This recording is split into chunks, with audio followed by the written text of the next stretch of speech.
Hello and welcome back to the On the Cube Leadership Podcast. Did you know that leaders have to make decisions? That's right. Probably one of the main things that does separate a leader from a non-leader is their ability to make decisions. Actually, if you look at Elliot Jark's requisite leadership, in that he actually talks about levels of complexity.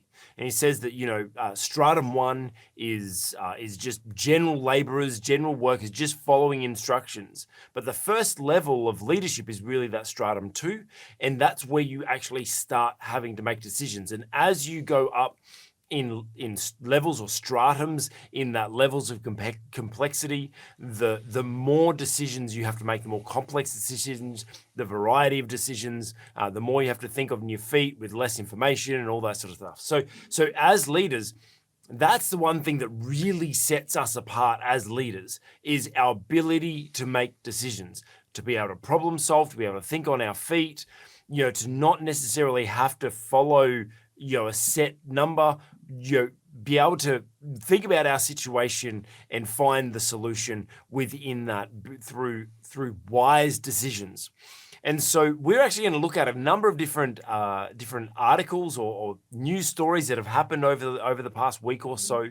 And things have really highlighted some key decisions that leaders have had to make, whether it be good or bad. We were talking about we're going to be talking about F1. Yes, we're talking about cars again.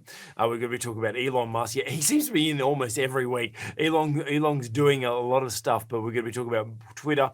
We're going to talk about the Commonwealth Games, and we're going to talk a little bit of AI as well. And we're going to get into our leadership lessons from Luke. We're going to talk about that also.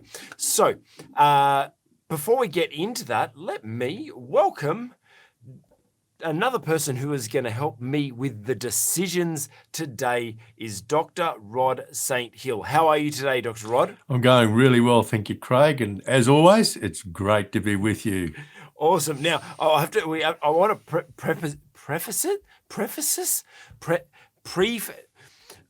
I want to say, just as a bit of a warning, normally, obviously, we've got our video editor, our production guy, Yash, who's normally in the background switching all of our videos and pressing all our buttons and making things come up and go off the screen.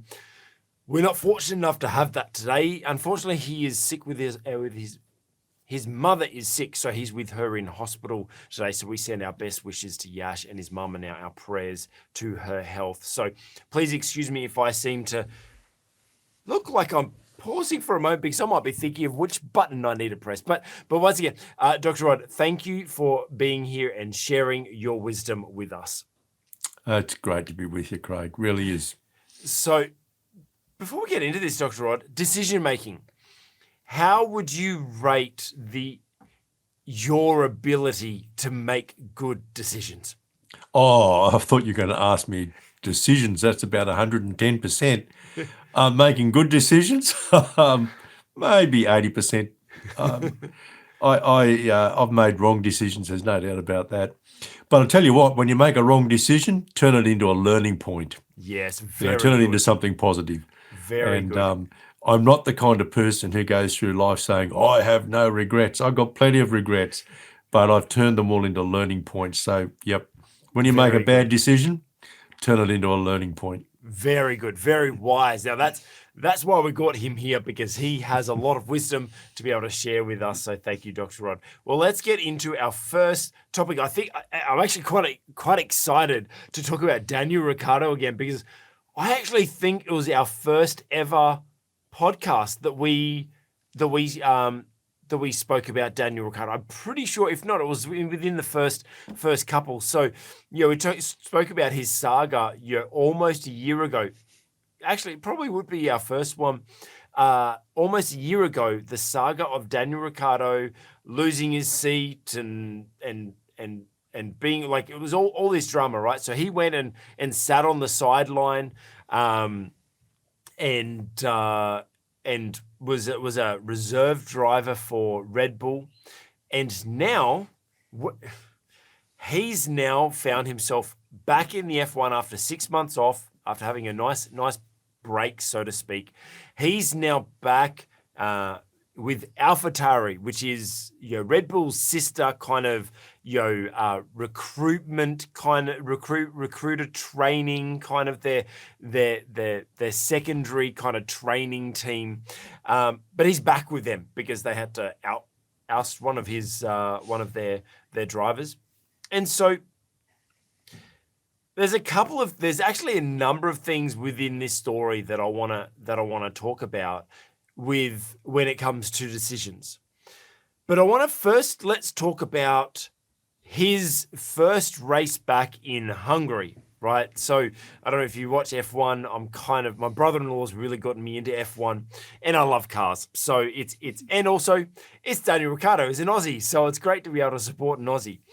But Daniel Riccardo got into an accident, was in 13th, started at 13th, got into an accident or got shunted from behind in the first corner, went back to 18th position, and then just found himself unable to be able to get into clean air because that track, the Hungarian ring, is notorious for not being able to pass and everything like that. And so it was not good for him. So he made the decision. Well, he actually challenged the AlphaTauri team to make the decision for him to do an early pit off the hard tires, then go into this super, super long stint on the medium tires, which actually then allowed him to make his way from 18th back up to 13th, where he finished the race there, which may seem like not that amazing. 13th, so what? Well, it's his first race back.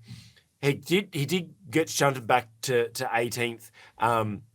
The AlphaTauri car is not known for its speed. He did do better than his teammate, so that's obviously a good thing.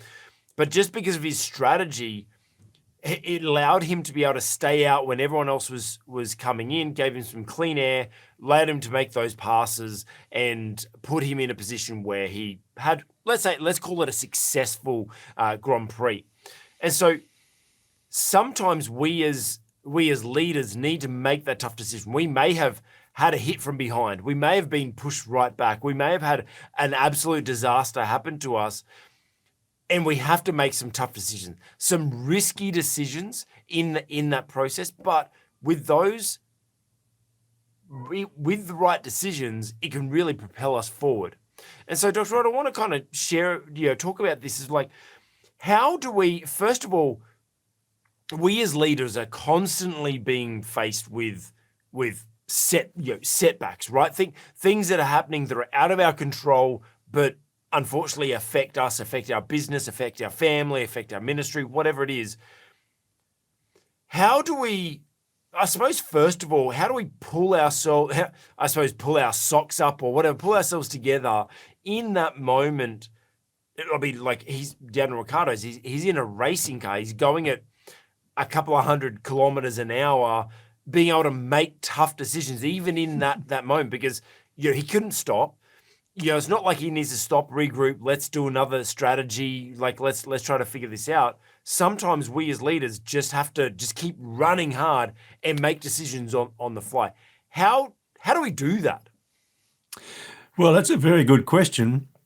And it's a question which has been asked many, many times indeed. And of course, in the heat of a race, such as this, you cannot, as you suggest, you can't sit around a table and have a strategy meeting. You can never do that in a crisis. You can never do that when your circumstances are changing very, very rapidly, as they are in a car race, as they are in any kind of crisis for a business or any other kind of organisation. Yep. I think the key is to look forward. That's good. So for him, there was a decision, he made a decision about changing tyres.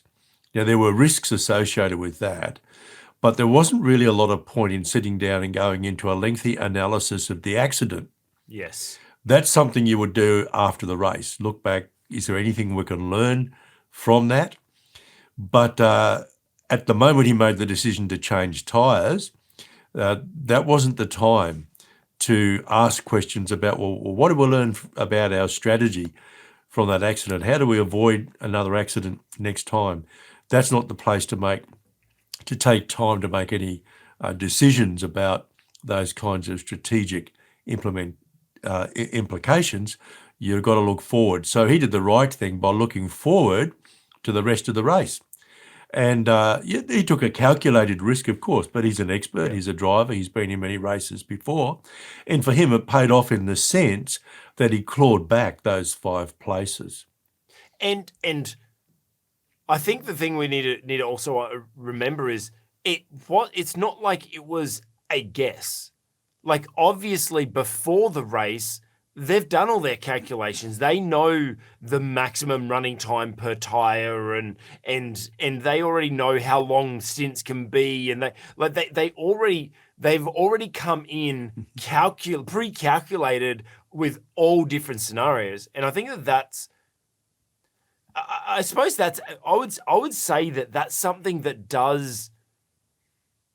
I would say is part of my kind of skill set and natural ability is I go into situations, and this it's actually my downfall a little bit as well, is I do overthink. And so I overcalculate. I'll sit up at night and I will think through every possible scenario. And so that's a little bit of a challenge sometimes. But it's also an advantage because some people think, oh, being able to think on your feet is amazing. Yeah, thinking on your feet is one part of it, but also being prepared is the other. You look at these sports people, and a lot of people that are elite, they do what they call imaginative play, right? Where they actually go through different scenarios in their mind. They'll sit there, they'll be there without even a ball in their hand or whatever, and they'll be pretending like if a person goes there, I'll go this way or whatever. They have imaginative play where they already go through that stuff. And that's kind of what I do, is I'm able to make very, very quick decisions. Actually, this is a point of contention with my wife sometimes, that we have an argument that I'll make a decision in a moment. And I'm like, but I didn't make that decision in a moment. I've actually been considering that decision and all different variables for weeks, months, whatever it is, that when it came time, I was able to make that decision very quickly. So how do we, I suppose, a bit of a therapy session for me here. That's really good to be a critical thinker, right? Analytical thinker. We say, don't be critical, be analytical. It's really good to be an analytical thinker and to think through scenarios beforehand so we can be prepared. How do we avoid, I suppose, going crazy? Because I do sometimes. I think myself to worry, sometimes, and I worry about circumstances that are never going to happen.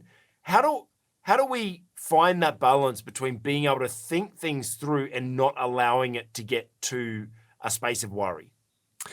Look, I think part of it is your own personal style or your personality. Some of us are more prone, I suppose, to thinking through scenarios and staying awake at night.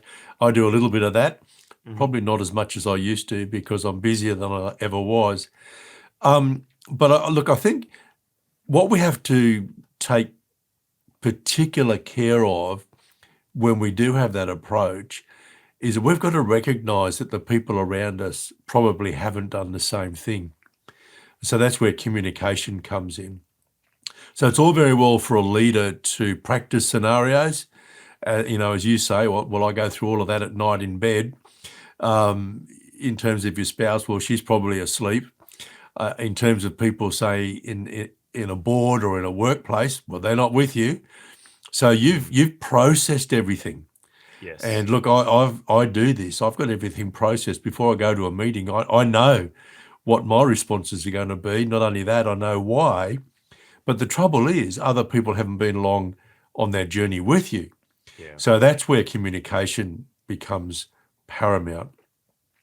And that's actually, I'll jump on that. That's really good, because one thing when I was when I was focused on teaching people to be professional speakers and to communicate properly, I used to always say to them is, you've had a revelation, you've had a personal revelation about whatever it is that you're talking about. Now, that revelation was made up of a bunch of different experiences along the way that you had that kind of helped you form, I suppose, your worldview around this thing.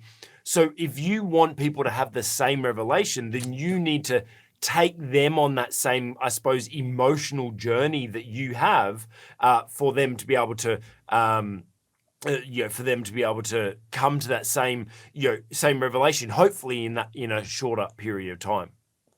Yeah, look, I remember some years ago, I'm quite open about this. I did need some help from a psychologist.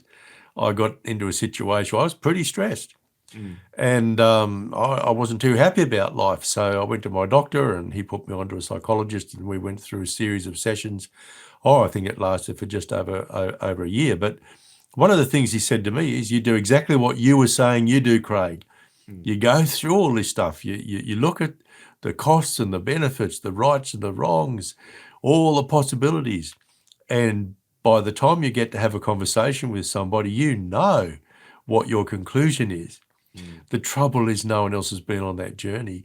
And one of the pieces of advice that he gave me was, well, just hold back in a meeting. You might well know what your solution is or what your position is. Let others speak first. Because he said the problem with you bringing your conclusion or your decision to the table up front early on in a discussion is that it leaves you for the rest of the interaction having to defend your position. That stresses you. And if that's the way you behave in your marriage, in your workplace, as a chair of a board or a director, man, you're going to have a lot of stress in your life. So I've learned that there's nothing wrong with going through all the scenarios and knowing why it is you've come to a particular position. But sometimes it's a good idea to let other people speak first and to hear them out before you actually lay your cards on the table. So I would have to say, you know what, I as a Christian, I believed that integrity demanded that I put my cards on the table early on. But I've come to have a different perspective now, that as a Christian or as a responsible person of any kind, Christian or not, yeah, you do need to think through your position on anything very carefully. But there's also great advantage in listening to others. And of course, Proverbs tells us there is wisdom in the counsel of many, and you just might find that you come to a different conclusion after listening to other people. But yeah, you've really put your finger on an issue which happens in boardrooms as well as bedrooms. Yeah, actually, I think that's a great thing. Is when I go into those conversations, especially like my wife, like that's probably the easiest example of the most rawest and closest to home, is and admittedly, she doesn't like this tactic because she turns around and goes, "You're just coaching me." But I usually, in that moment, even though I've come to a conclusion, what I do is I go into the conversation by going, "I'm just going to ask questions." So you know how Right, yes, you just yeah, said, yeah. like, well, you don't want to go in and then be constantly defending yourself. Well, I'll go in and ask questions. Now, they will be kind of leading questions, but more not because I'm trying to lead them to a particular outcome. There'll be a leading questions because I know what solution, where I want to go. I want to make sure that the answers that they have will either confirm or discredit, what the decision I'm making. So that is a frustrating thing that I do find, is that I will usually go into those situations and just ask questions, but my wife doesn't have any of it. she doesn't. She goes, "Stop coaching me." I'm like, I'm not. I'm just trying to find out what your point of view is, so that I can make sure that our decisions are matched. Now, there was actually another part of this whole situation that I want to kind of talk about with the decision making, and it actually comes down to about Daniel Riccardo actually being a part of Red Bull and his long-term vision to be a part of Red Bull. They're talking about, and I'll get this in full mode for you. So there was this article, by the race, actually a video on YouTube. All links are down below if you want those. About Perez is the secondary. But they're not meant to be secondary. But he is a secondary driver in Red Bull, below Max Verstappen, and obviously Daniel Ricciardo is trying to gun for his seat, and so there's the leadership. Daniel Ricciardo said he never actually wanted to be in a lower pace car. That was his whole thing, right? And so the fact that he is actually now down in one of those lower paced cars, there was obviously some negotiations going by of like, well, this has to be my step into the main team or whatever, like, whatever the discussions were. But there's a lot of leadership challenges and decisions that are being made around Daniel Ricciardo right now, where he was a reserve driver. Now he's in AlphaTauri, which is obviously not where he wants to be. He's a better driver than that team. He's gunning for Perez's seat now. How do you as a leader make that decision? Because you're now managing what Daniel Ricciardo wants, but what also Perez wants. You're positioning this, like, how do you make that decision that you're trying to make something best for the team and the overall, and trying to manage the decision for like individual, let's call them superstars, right? Like, because you may have in your business, in your ministry or whatever, you may actually have a bunch of different superstar team members that you're trying to help keep happy, but also get the best outcome for the business. How do you make those decisions in those moments? Well, first thing I think is to understand that sometimes it's impossible because of the nature of the game that you happen to be in. And I think too that sport is not 100% analogous with business either. Mm-hmm. One thing to remember though is that we want heroic teams, not teams of heroes. Ooh, I like that one. Say that again for me. We want heroic teams, but not teams of heroes. I love that. Now, look, again, in racing cars, it's a little bit different too, because you've got one driver at a time in a car, and you want these drivers to be the very, very best. So, in sports in particular, rules of the game matter, but also where there's a team involved. Really, from a decision-making point of view, it's got to be the team that will provide the best outcome overall, because it's a team outcome that you're driving at. It's a bit different if we're talking, say, about golf, but I guess motor racing sits somewhere in between, say, golf and one of the football codes, where you've got teams playing on a field and there's whatever number, depending on the rules of the game, they're all on together. In motor racing, you've got a single driver at a time in a vehicle. So, and it's not an industry that I'm thoroughly familiar with either, but you need to balance that. You do need to understand there's going to be significant competition among the individual drivers to get the best seat, right? Partly because their own career and their financial compensation and so on depends upon it.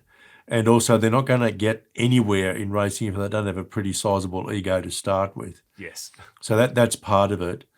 But then you've got the overall sort of team overlay. So it's a lot easier to talk about something which is a genuine team sport, so to speak, like one of the football codes, for example, or women's sporting team. be that netball or women's rugby or whatever it happens to be. Yeah. I think motor racing is somewhere in between, Mm. which makes the decisions really, really complex.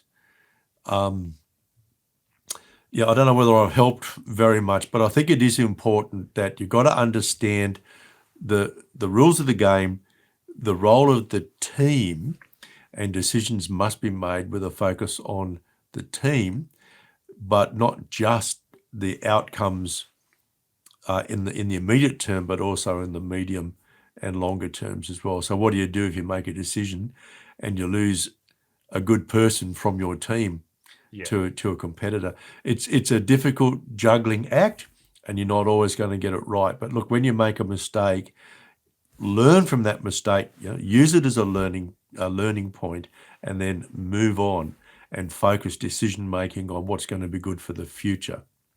Yeah, I think with what you're talking about is it comes down to purpose, right? You need to still when you say the rules of the game. Okay, what's the rules of the game? Well, let's talk about our everyday businesses.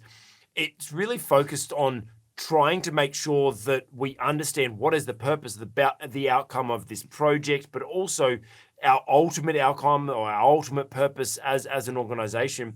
You know, we talk about this in our free leadership development program. Yes, link down in description, shameless plug.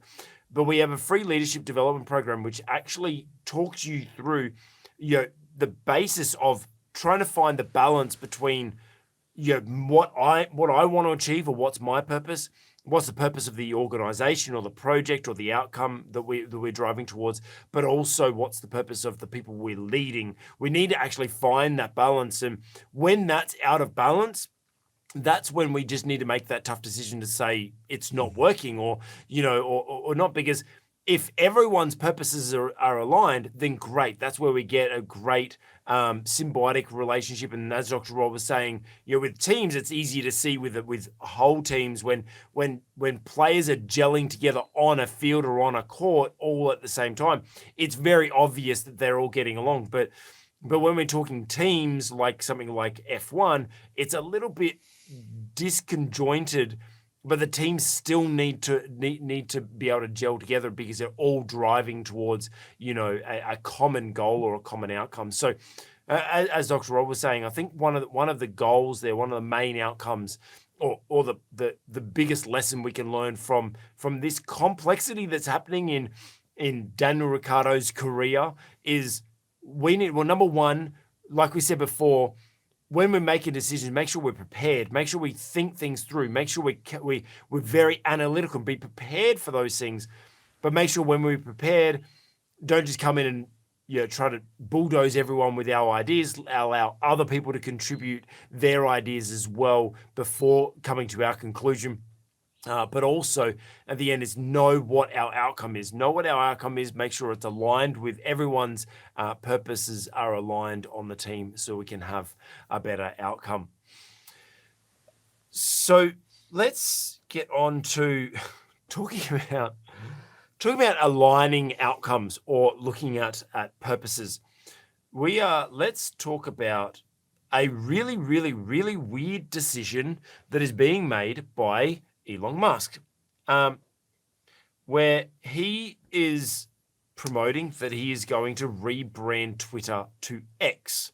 Now, there's a whole bunch of stuff about this, and it's really interesting. So what's happening is Elon Musk has actually had X.com ever since he pretty much was running PayPal and stuff like that. It was actually, X was redirected to PayPal, and then so it's been around. It's been around, and it's always been his vision to own or to have an app which is an everything app, right? Which is kind of to match the Weibo of China, which is Weibo, which is WeChat and WePay and all that sort of stuff that they have. Like, they've got one app which kind of is all their social media, is their payments, is their everything's done through this pretty much just a one app. And Elon wants to create that, and he's been calculating this from a long time. And I actually kind of think that it's part of the reason why he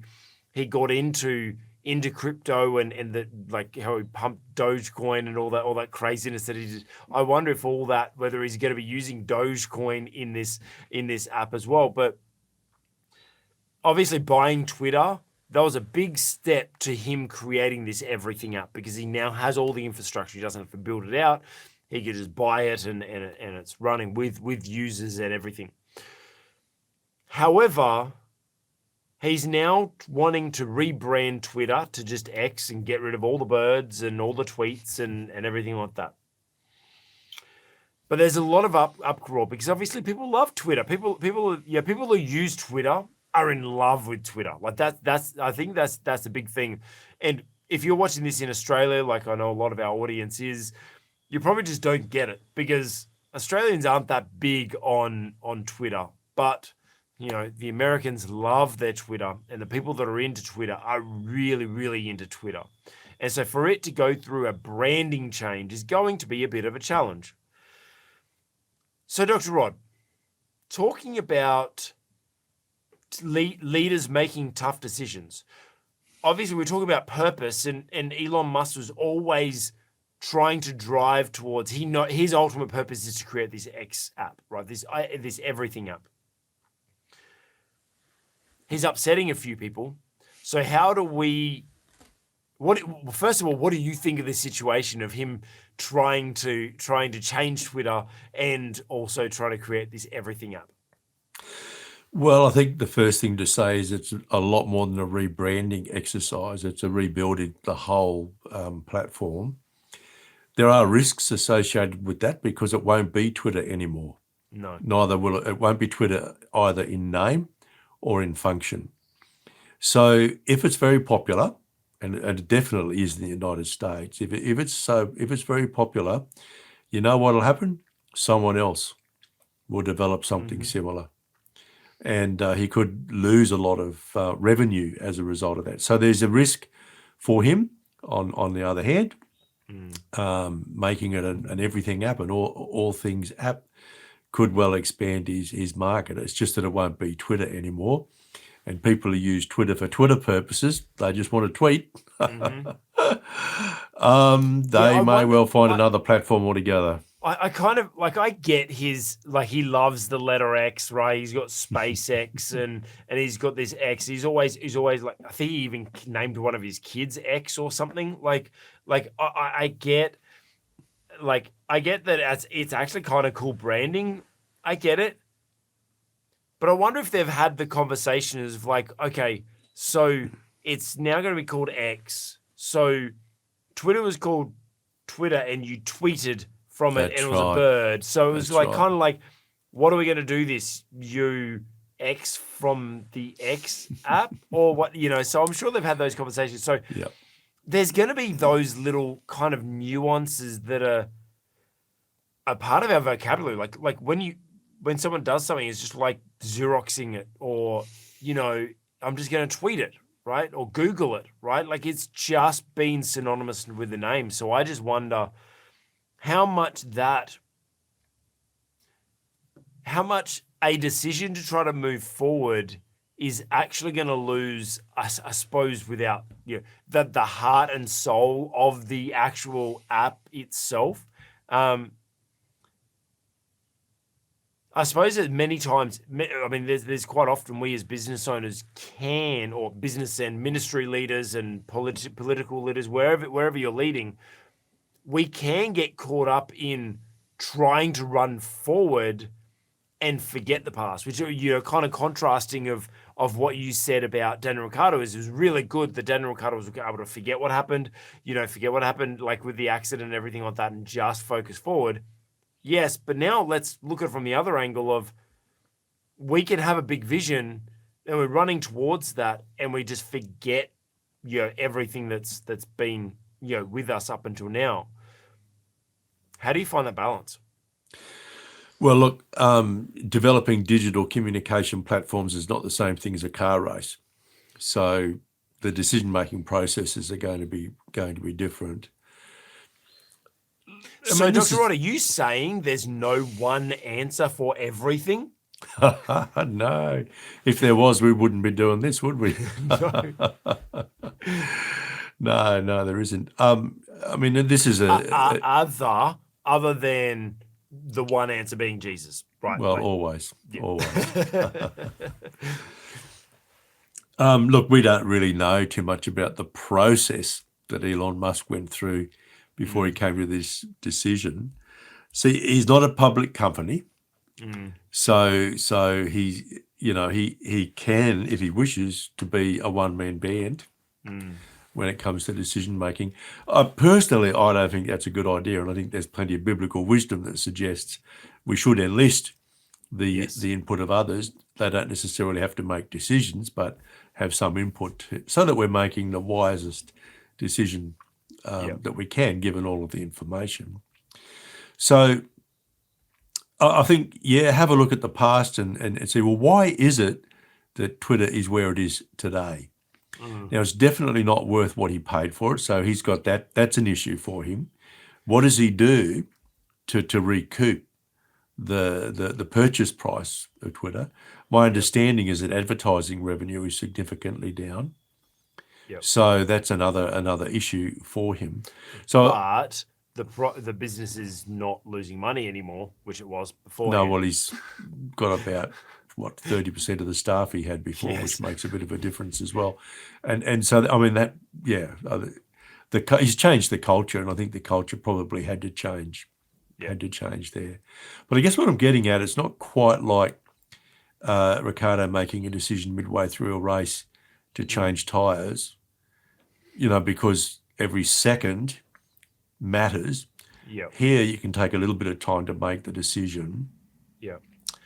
And because it's not like there's someone else right now creating and everything up, right? There's not. No one in the sphere that has anything. I mean, there's obviously Meta, but they're trying to go to the metaverse and everything like that. They're not creating something like. Well, I think Meta acts more as an umbrella. It's a bit like a holding company, really. Whereas I think Elon Musk has got a different vision for X. Look, it's really interesting because if he does rebrand it and it succeeds, no one will even remember Twitter in 2 years' time. And some of this language that crept into our language, it'll disappear. Unless somehow there's a Twitter function. And you might keep some of that language in there. And I don't know that he's revealed enough for us to know exactly how he's going to do this. But, the guy's been a fairly successful person in business. SpaceX, of course, has hit some hurdles. Some hurdles, some explosions. Well, you could say, pretty well. I think they've gone bankrupt, haven't they? I'm pretty sure I've read that in the financial press, but it's a kind of administrative bankruptcy, though. They've hit hurdles there, and he's going to have a lot more competition against Teslas. There are a number of electric motor vehicles being produced now that are of a similar standard and function to Tesla motor vehicles. So there's he's got some challenges to deal with, but I mean the issue really is, can he go forward without destroying what he already has, and out of that can he create something bigger?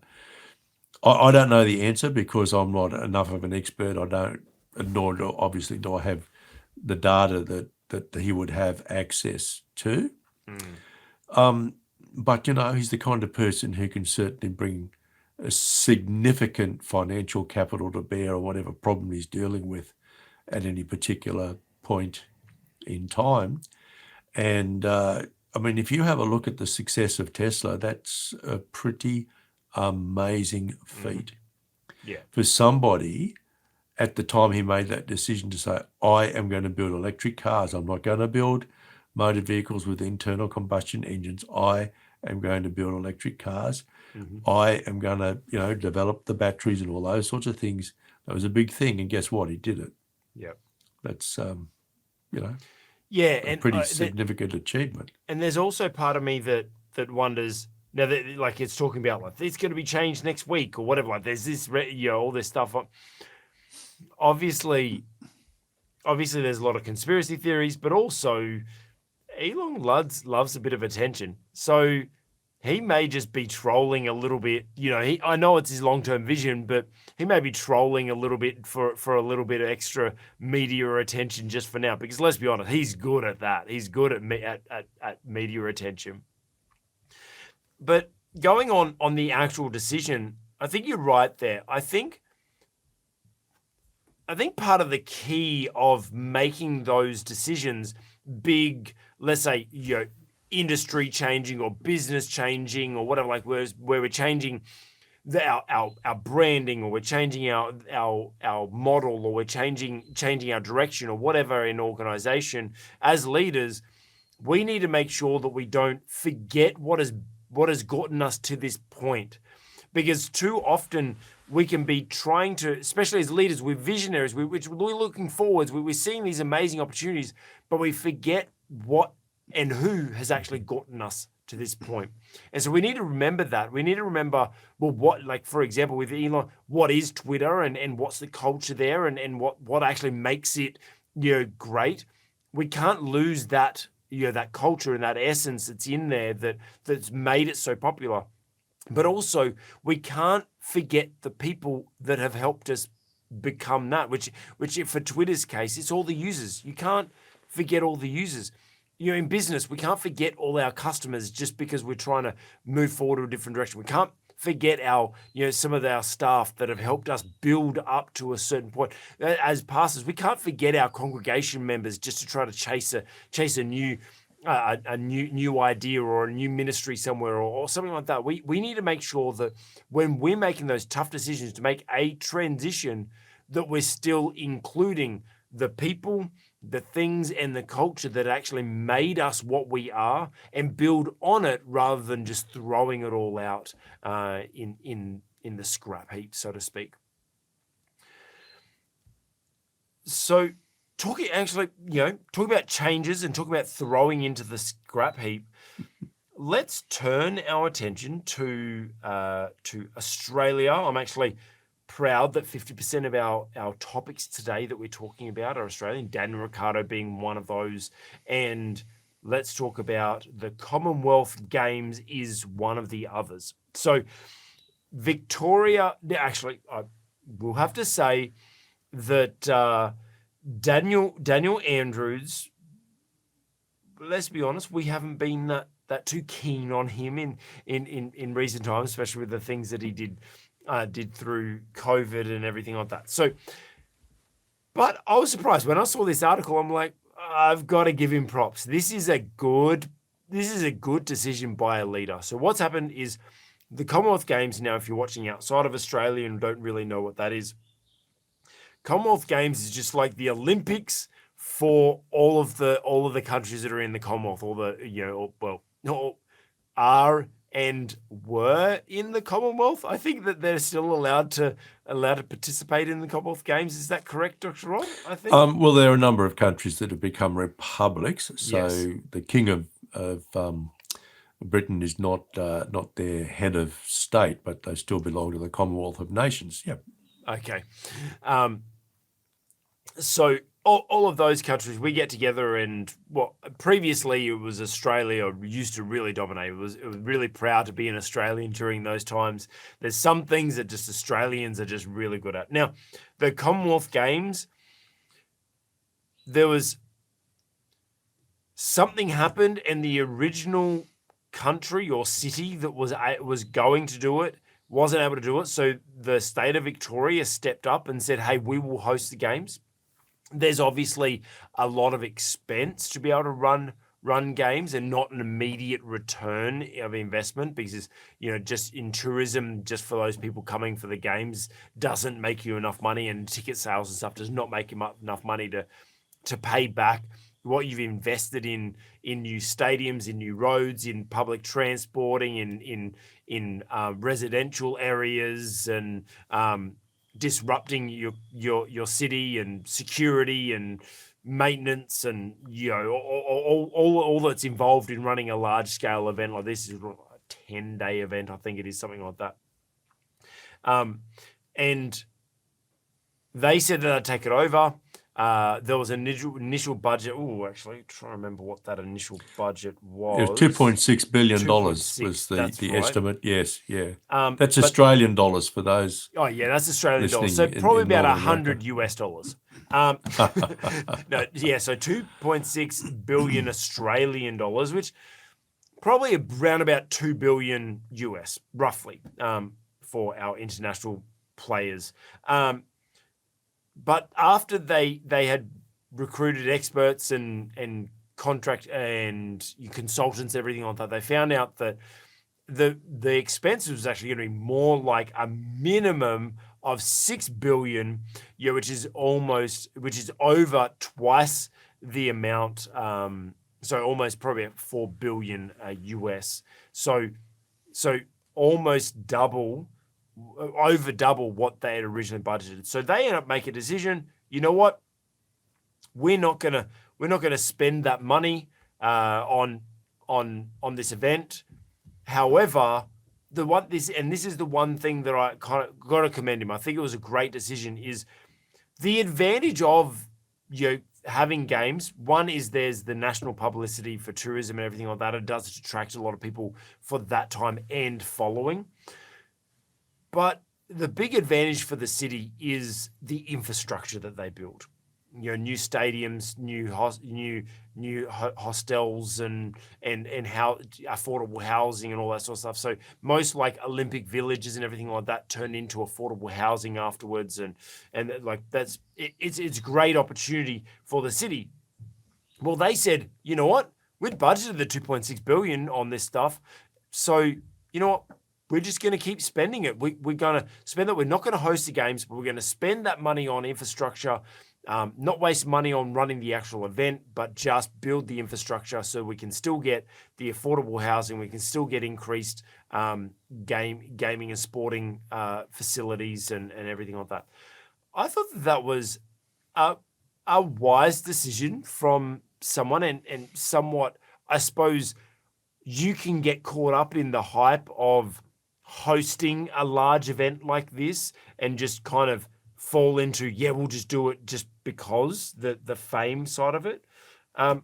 What's your take on this decision, Dr. Rod? Wise is not a word I would use. Inevitable. Mm-hmm. Yeah, look, the announcement that Victoria would take on the Commonwealth Games was made right in the middle of an election campaign.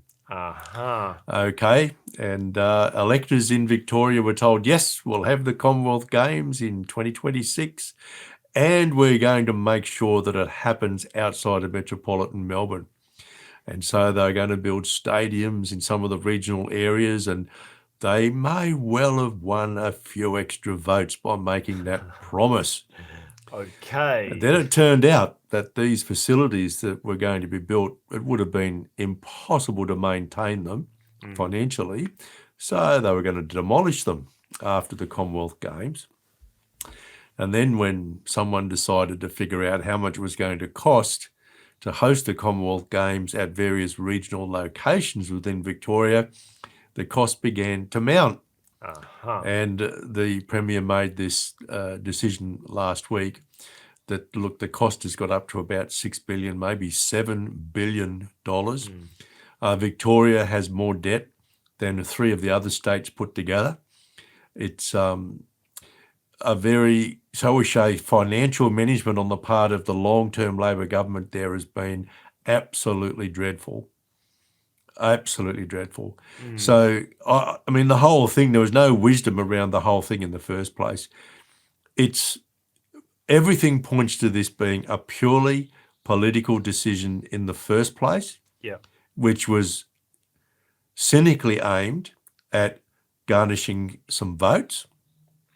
The election's over, the government was returned, and who cares anymore? So wisdom... Wow. I don't think wisdom played any part in this. Story, so I think, look, I think it's dreadful to string people along and then to disappoint them. Now, I'm not sure that it would be worth spending $6 to $7 billion. It was a silly thing in the first place. Irresponsible, I would say, particularly on the part of a government that was heavily in debt and that was only going to drive debt even further. But when the announcement came, it's no doubt that it was very, very disappointing. So the wise thing to do would have been for the Premier to look to the long term and not make such a promise in the heat of an election campaign in the first place. So one of the lessons we can draw as leaders from this is you don't let the circumstances of the moment push you into a decision that you might regret later on and have egg all over your face when you have to retrench from your position. So then I retract my previous statement then. You're retrenching, are you? I'm You're retrenching. retrenching from your previous position. Because obviously the articles that I've read, you know, obviously now that you say it, it's like, oh yeah, I was reading from woke media that was trying to fluff this up, because from that standpoint of like, yes, we're going to hold games. No, now that the price, you know, the cost is blown out. Let's keep doing the spend that we were going to benefit the community, but let's not do that. Like from that point of view, I'm like, that's good. Like that's great. However, well, it's got to be in context, of a government whose financial planning is absolutely disgraceful. To just say, well, we'll spend the $2.6 billion on something else, it's highly irresponsible. I don't consider that particular Premier a good leader, period. No. And look, the way he treated the media when that announcement was, I think it was an absolute disgrace. He's got no respect whatsoever. He doesn't honour people in the media. And given that they, in a sense, are representing us because they're gathering information to release in news bulletins, either in the printed news media or these days in television and podcasts and so on. It's a lack of, he's not honouring the people. So I just think the whole episode is an absolute disgrace. And I would look, I think the only thing he shows us as a leader is that leaders can manipulate people. But I just don't know that that's a good method of leading. I think I've got serious ethical issues with leading by manipulation or leading by threats and so on. I think there are better ways to lead. Well, I think it goes back to what we were first talking about purpose. You know, like making sure everyone's purpose is aligned. You know, that we're all, you know, obviously the way that he's made these decisions is all based on his outcome, his purpose, and doesn't matter what who gets hurt along the way, which actually is part of the reason why we have developed our let me get this up, our free leadership development program, shameless plug, down below, is about eradicating poor leadership. That's something that we have spoken about, and was the purpose of this is we've had way too many people, we've heard way too many people of this story of leaders that are just simply focusing on their own benefit, focusing on their outcome, focusing on what they want, and they end up just using and abusing people. And throughout that's the challenge with a leader like this. And this is the very reason why we're on a mission to eradicate poor leadership, not eradicate poor leaders, because it's not about the person, it's about the behavior. Because obviously he is a good leader, otherwise he wouldn't be in the position he is. He's just but they're poor good leadership. Well, I don't know. Look, Hitler wasn't a good leader. People followed him though. So if you define leadership as someone who gets people to follow them, then Hitler was a good leader. But I've never met anyone yet who would say Hitler was a good leader. Why? Because he wasn't a good person. Yeah. And so I think, and I'm not saying Daniel Andrews is Hitler. Is that like what we're Hitler saying? either? Not at all. Newsflash. But I don't agree with his methods. Yeah. I don't agree with his lack of respect for people. I just don't think any leader should behave that way. It may be true that he gets a lot of people to vote for him. It may be true, that a lot of people follow him. But just because people follow you, in my opinion, does not make someone a good leader. Yeah. Yeah. I agree. Yeah. But yeah, look, the point that I was making was like, we can't, we're talking about poor leadership. We're talking about the behavior. He's displaying really bad behavior, poor leadership behavior, and has done for as long as, and I thought that this was what do you say? I thought that this may have been a light shining through. Maybe there was light at the end of the tunnel. Maybe there was like, oh, there's good and there's hope in him yet. But now you have you've confirmed with me, like, nope, our original thoughts of his poor leadership continue. Well, look, sadly, and this is true in most of the Western countries of the world, politics no longer provides us with very many good examples of leadership. Yeah.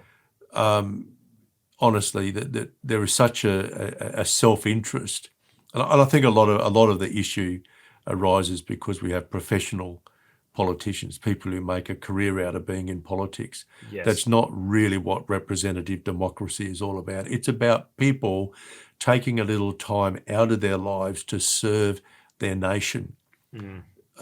It was never about people making a career out of being a politician.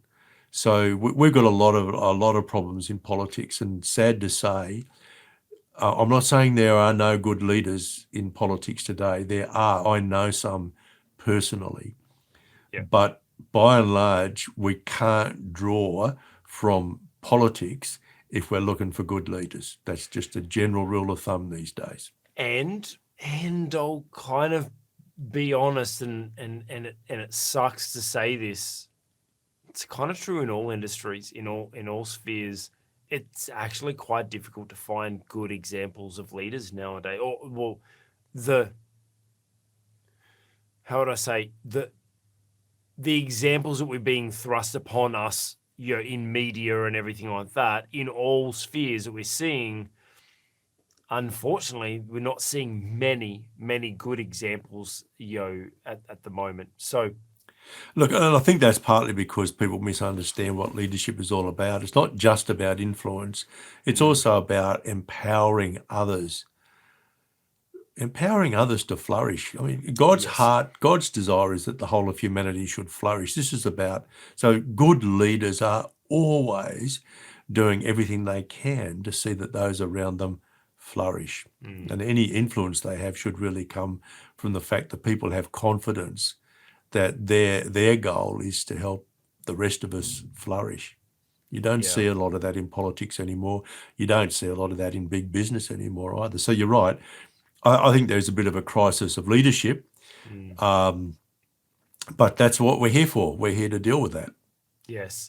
So yes, unfortunately, there is a crisis of leadership, and it comes, look, to overgeneralize, one thing, from this story that we can really surmise is when leaders are just driving towards their own personal outcomes, their own benefit, their own gain, and don't take into consideration the benefits of the people around them and helping those people grow and develop as well. That's where we see poor leadership. So our encouragement is to make sure those, when you're leading, make sure that you're leading not just for your own benefit, but so that everyone around you benefits. Look, we should have the mentality of that everyone wins. And so talking about examples of poor leadership and good leadership, our last story before we get into the leadership lessons from Luke and jump into the Bible for a moment. A good example of leadership. Well, pat on the back. Christians, we're A-okay, right? which is kind of good, because we do get a bit of a bashing a lot. But there was this article that I saw in the Washington Post that really jumped out at me.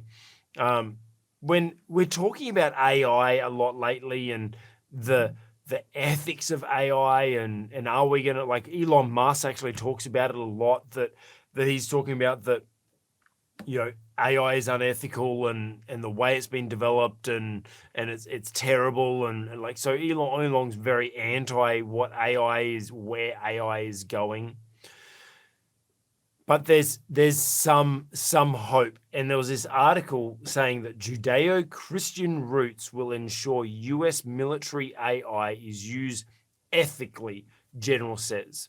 And then the article goes on to say that there's obviously, when we look at AI, there's all these opportunities for it to be used unethically. There's all these opportunities for it to take over us and do all these, like like Skynet, right, from Terminator. Maybe eventually it will take over and all that sort of stuff. Like there's all those fears, but the hope is the fact that the US military AI is, because it's rooted in Judeo-Christian values, it's obviously being coded and developed with values and with morals, I suppose you could say, which sets us apart.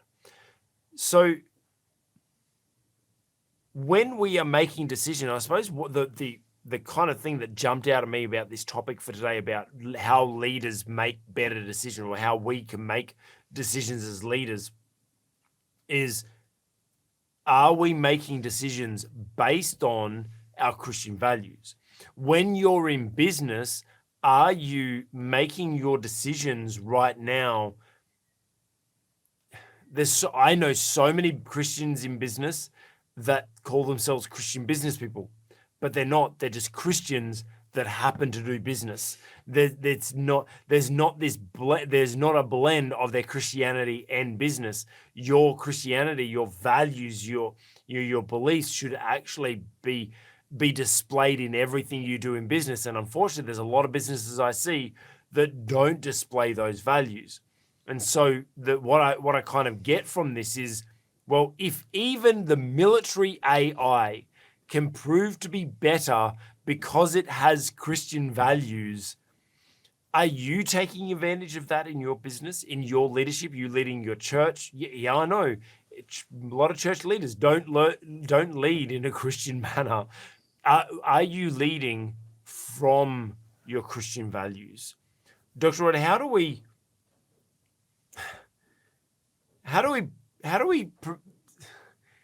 avoid being that person that is a Christian who runs a business, or is a Christian who is a leader, rather than being a Christian leader and a Christian business owner? I'm kind of glad you asked. Look, I think the key really is what people now sometimes refer to as whole of life Christianity. In other words, Christianity, it's not something we do on Sunday or a Saturday, depending on our denominational affiliation. It's who we are, and we carry that with us 24/7. Now, a lot of the issues for Christians in business is they don't know how to be Christians in business. And look, it's the same way a lot of Christians don't know how to be Christians in their own workplace, in their job, and so on and so forth.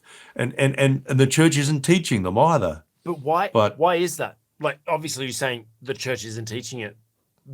Okay, so why is the church not teaching it? Oh, look, I think one of the reasons is we've developed a kind of dualistic understanding of where religion fits.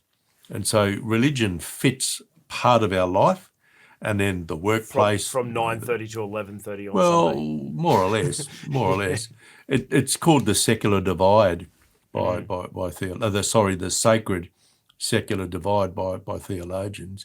I think what we have to understand is that there is nothing in our life that can be separated into one or other of those boxes, because everything is sacred. Yes. As far as God is concerned, every thought, every word, every action of ours is sacred.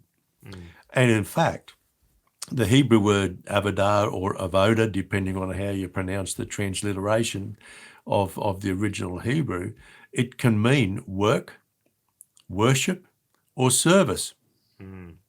So there's a kind of etymological relationship among those three. So what we have to understand as decision makers in business is that as far as God is concerned, there's no separation between Sunday and Monday. There was a somewhat forgotten article published in the Harvard Business Review way back in 1964, I think it was, by Albert Carr.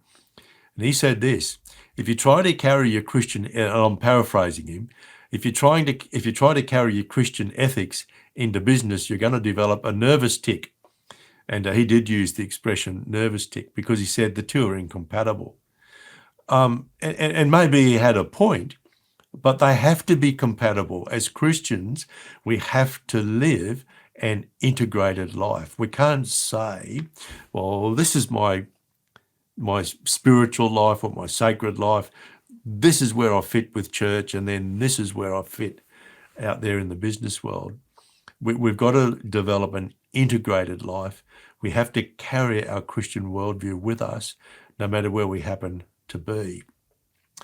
And that's a challenge. That can be a big challenge. That's why I'm the business pastor. Yeah. I sit with people in business and we talk these issues through. Obviously you like this is your gifting, this is your calling, this is where you focus a lot of your attention, because you work with businesses' missions, and that's a big part of what you do, and why you mentor me and are my pastor. You mentioned about a worldview, like carrying that worldview. I think that kind of highlights an issue, is most people don't actually really understand what is their worldview. Their worldview obviously impacts them, but because everything we do comes from our worldview, and we may not be aware of it, but we need to be consciously aware of what our worldview is, because I could almost hazard a guess that if you're not consciously aware of what your worldview is, maybe it's not completely a Christian worldview. Maybe if you're not completely consciously aware of what your worldview is and what has influence. So here's how I kind of interpreted it when I first started studying about worldview. Was every experience we have, every interaction, every video we watch, podcast we listen to, book we read, all of those things, that we're all feeding on that information, and we're going, yep, I agree with that. No, I don't agree with that. And we kind of filter out what we agree with, what we don't agree with.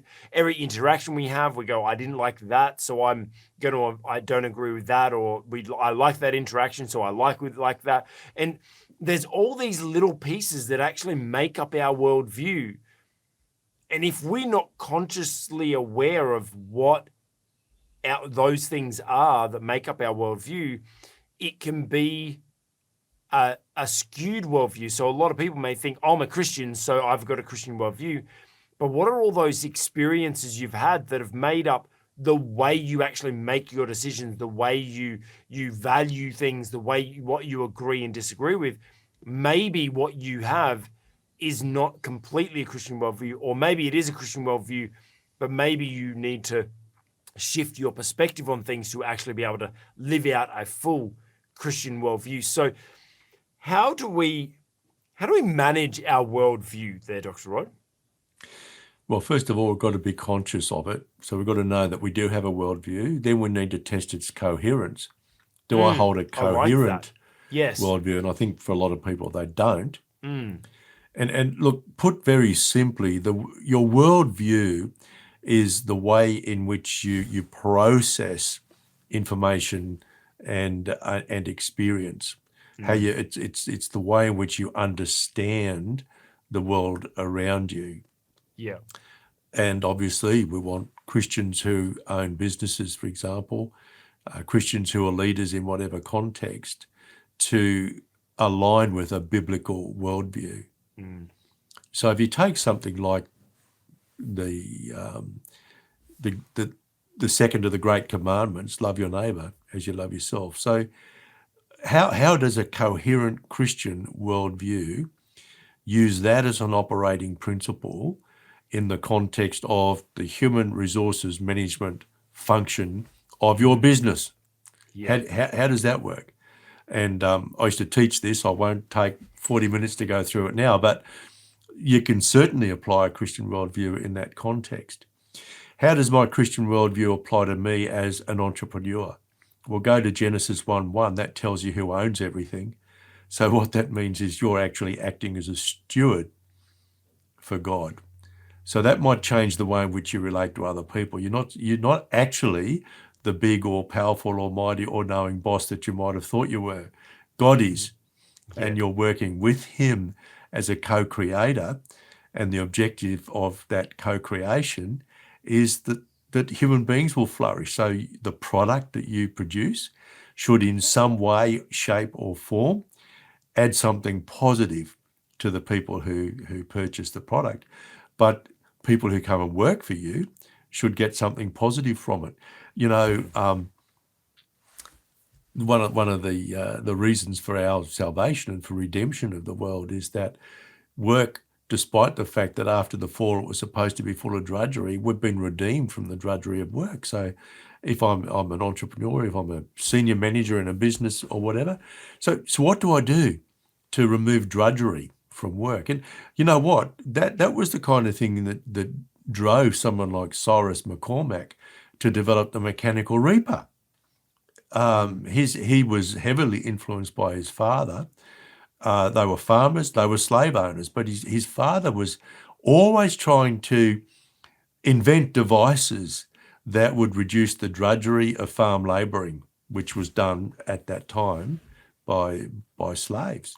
That eventually drove Cyrus McCormack to develop the mechanical reaper, which removed a lot of drudgery out of agricultural work. So your Christian worldview needs to permeate everything you do. And it's complex, but you cannot, you will develop a nervous tick if you try to compartmentalize everything. So, well, this is who I am on Sundays and on Wednesday nights when I'm with my home group, but this is who I am when I'm in business. But I'm constantly surprised by the stories I hear of Christians in business who don't seem to mind cheating people. Somehow or other they seem to think, well, that's all part of the rough and tumble of competition. But let me tell you something, and this relates to the free leadership course. When God gives you a purpose, when you are heading towards the fulfillment of the purpose that God has given you, God has given your business, there's no competition. Yes. See, there isn't competition in the kingdom of God. So when you're onto the kingdom purpose, and I believe every business has a God-given kingdom purpose. And one of the things I do is help people in business find out what it is. When you're there, you don't have to worry about competition. In fact, you can help your competitors. My grandfather was a farmer. All the farmers in the district used to get together and help one another at planting time and harvesting time, when there were fires, when there were fences to build. Now, in a sense, they were competing with one another to get the best crops. And incidentally, that's why we used to have agricultural shows in every small rural community in Australia. And they have, I think they may call them agricultural fairs in America and Canada. But that was when you had your competition. Who could grow the biggest tomatoes, the biggest pumpkins, the highest yielding crops of wheat and so on. But they used to cooperate together. So look, honestly, we've got the wrong model, and I think we've inherited that through Darwinian evolution, this idea of the survival of the fittest. And when we say it's only the fit who survive, then we start compromising on moral positions, and so, well, I've got to be fit to survive, and so our goal becomes out-competing everybody else. Yeah, and also some people take that further of like, well, for me to survive, that means I need to make sure that someone is unfit so Exactly, that they don't exactly. survive. It means I've got to knock out my competition. Yeah. I don't think that's how the kingdom of God operates. No. When you're on purpose, you don't have to worry about competition. There are lots of other things you need to worry about. Yes. And look, you may have to worry about competition as in the sense that the people who are in your market are not always going to act ethically either. And I've seen plenty of examples of that. I won't recount any because I don't want to wind up in court. But the thing is this: when you're on God's purpose, you're going to be a winner. Yeah. So put a lot of effort into figuring out just what has God assigned you to do. If you're in business or if you're a leader elsewhere, what is it that God has assigned you to do? And I'll tell you what, you'll sleep better when you know it as well. And one thing I really liked there was about you talking about it being congruent. No, what was it? What was the word that you said?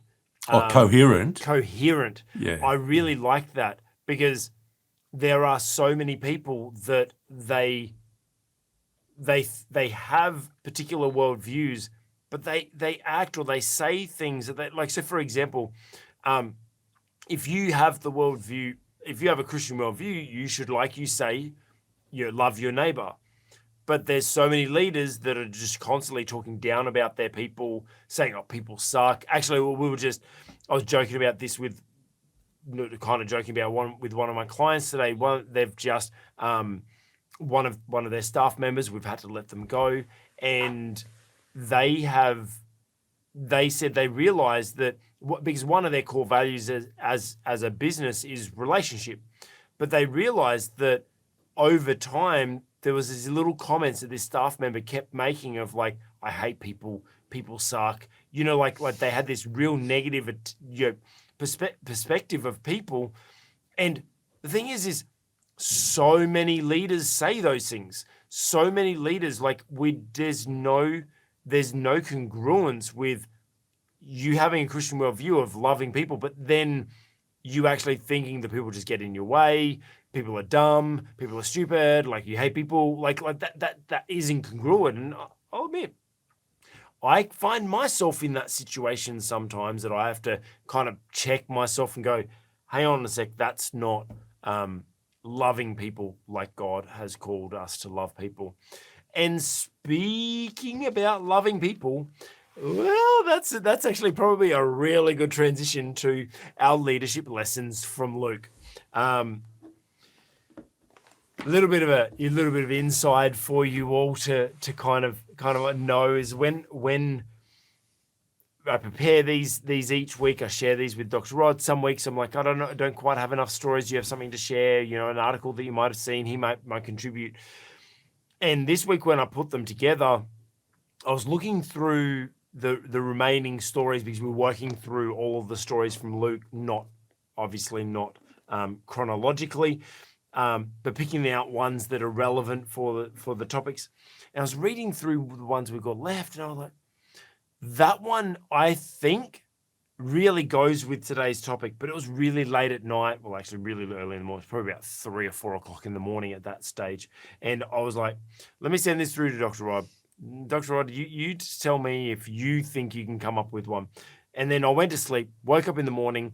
He sent me a text. He said, you should look at Luke 6, 31, that passage. I'm like, you know what? That was the passage that I was also looking at that I thought, that does it suit? It does. Maybe I'm just trying to force it because I'm tired and just trying to find one that fits. But it does. The heading from verse 27 through to 36 is love for enemies. We're talking about making decisions. We're talking about making decisions as business owners, as leaders, as ministry leaders, as political leaders, leaders in entertainment, wherever you are. You have to make tough decisions as a leader. That's what sets us apart. We've spoken about a whole bunch of different things, but it does really come down to verse 31, to kind of sum it all up. Do to others as you would have them do to yourself. Or in 27, love your enemies, do good to those who hate you. I suppose that could be, if we're kind of to sum up today's topic, is if you got some tough decisions to make, just remember to love people. You won't make a, I don't think you can make a wrong decision if you keep that at the forefront. Would you agree with that, Dr. Rod? I think I would. I think I would. That, just as Jesus did, he put the interests of others before himself. Of course, he did that in a big way at the cross. There is one caveat though, and I'm talking here in the context of organisations like Yes. for-profit businesses or not-for-profits. God will give a business or an organisation a purpose. Yes. And you've also got to bear in mind that you don't want to undermine that purpose. Yes. So you might think that when we say, do to others as you would have them do to yourself, that if you're in business, you're going through a tough time, you shouldn't make anybody redundant. Now, I think that's a wrong way of understanding that, because if you postpone redundancies, there's a risk that you will actually go broke yourself, right? Because you're still paying out costs. Then that in turn undermines the purpose for which God established your business or not-for-profit organisation or whatever it was. So when that passage says, do to others as you would have them do to yourself, if you're in a position where you have to make some people redundant or where you have to let some people go for other reasons, think about what is the Christian way of letting people go. Yeah, that's good. When I used to teach human resources management, we used to go through the 5 different ways of separation from a business and ask the question, well, what's the Christian way of dealing with this? So sometimes it can be, connecting them with other opportunities. Sometimes it can be continuing to pay them for a period as long as that doesn't do too much damage to the business. So you just have to apply that scripture with great wisdom. Yes. You see, and don't think you're God in the context of business. It's God who takes responsibility for providing for people. You're not God. It's not actually your responsibility to make sure that all your people have a job forever. But if you do have to let people go, there are good ways of doing it and there are bad ways of doing it. And I think we can use biblical wisdom in terms of how we go about releasing people from our business if we have to make them redundant. But when you sent me that message and said you hadn't sort of settled on a scripture from Luke, that immediately jumped to mind, I must admit, because I had only just come from watching some podcasts, or that would have been video podcasts, on the announcement that the Commonwealth Games was not going to go ahead. And I was just thinking, in terms of the Premier, well, how would you like to be treated as a citizen of one of those regional towns who voted for you in the expectation that you were going to have the games in 2026 and a brand new stadium built or whatever? And new transport and trains and buses coming out to you, and So that was why it jumped to mind. But look, it really, the way we treat other people really matters to God. And I'll tell you why it matters to God. Because every single person was created by God and is loved by God, and therefore they have value. And we must never, ever forget that. Even the most unlovable person is loved by God. Yes. And I think that's the import of that scripture. But sometimes we do have to make pretty tough decisions. And we have to work out, well, what is the biblical way of dealing with the person in those circumstances? And I think it's good to use that scripture, do to others as you would have them do to you. So if I was going to be the recipient of some bad news, how would I want to be dealt with? Given that not giving the bad news is just not an option. Yeah, that's good. And I think that there's another part of this is like going on to verse 32, where it goes on to say, well, if you love those who love you, what credit is that to you? And it goes on to, like even sinners do that. And well, if you favor the people that if you favor the people that can give back to you or repay you and stuff like that and do benefit to you, like obviously like that's kind of like a no-brainer. And it does kind of remind me of that the Commonwealth Games story of with you talking about, well, Daniel Andrews, Daniel Andrews. Daniel Andrews, how he's making all these decisions, and it seems like these leaders are all making these decisions with their circles of people who can all benefit, and they're all kind of like they're in cahoots and they're colluding, and there's all these negotiations, everything to try to make it all better for us, but not, it's like, yeah, obviously you doing the benefit for you and the people that can repay you, but what about the other people who can't? The only way, obviously, like in that story, the only other people can repay him is votes, which is actually probably a good payment, but I think we tend to forget that. We kind of get caught up in what benefit can I get from this situation, and how can, I'll help those who can benefit me, but that's not biblical leadership. That's not how God's called us to make those tough decisions according to the Bible. He says, make sure you love your enemies. Make sure you do unto others as they would do to you. And like Dr. Rod said, it doesn't mean we don't make the tough decision. It doesn't mean we just then become a charity if that's not what God has called us to. Our purpose is to run a profitable business, is to run a ministry, run a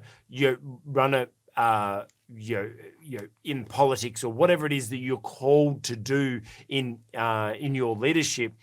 You're called to drive towards a particular outcome, not to, screw everyone along the way, but to make sure everyone's still loved and appreciated. And we do have to make those tough decisions.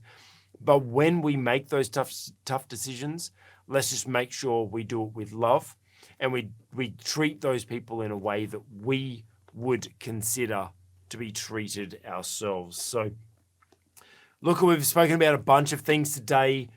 Talking about leaders making tough decisions, talking about Daniel Riccardo making tough decisions on the fly, being prepared, make sure we're prepared before so that we can make quick decisions in the moment.